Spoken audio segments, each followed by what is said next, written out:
Juhudi za kuimarisha uchumi samawati katika eneo la Magharibi zimepigwa jeki baada ya kaunti ya Kakamega kuwa ya tatu kuanzisha kituo cha utafiti na mafunzo ya ufugaji wa samaki humu nchini.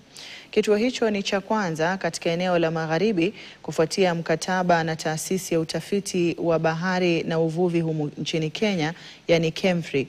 Kakamega inafuata nyayo za kaunti za Mombasa na Kisumu zilizoanzisha vituo vya utafiti wa mafunzo na ufugaji wa samaki na tayari imepata uungwaji mkono na wananchi katika kikao cha umma kuhusu mradi huo mjini Kakamega. Kulingana na baadhi ya wawakilishi wadi katika kaunti ya Kakamega, kituo hicho kitalenga kutafiti kilimo cha wanyama wa majini, kutoa na kuimarisha uzalishaji wa chakula cha samaki pamoja na kutoa ajira na mafunzo kwa wakazi wa kaunti hiyo. Shirika hili lina manufaa kubwa sana kwetu kama Katuzi.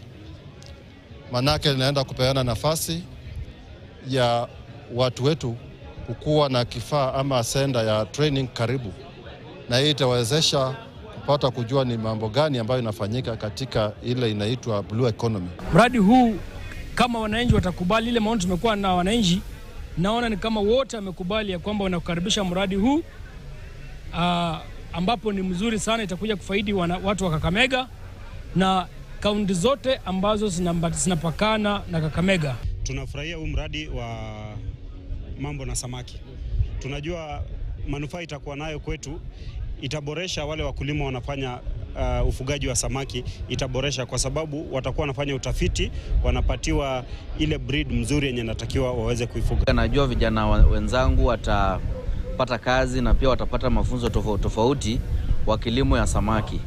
Na pia ningependa tu kuomba ya kwamba wakati tutakuwa tuna implement huu mradi wakati tunaandika watu employment, tunataka i-reflect the face of Kakamega County. Tumefurahia sana kwa maana tunaona tutapata kazi na pia wanafunzi wetu watapata nafasi ya kwenda kujifunza kuhusu ukulima wa samaki na itatusaidia hata kwa upande wa afya.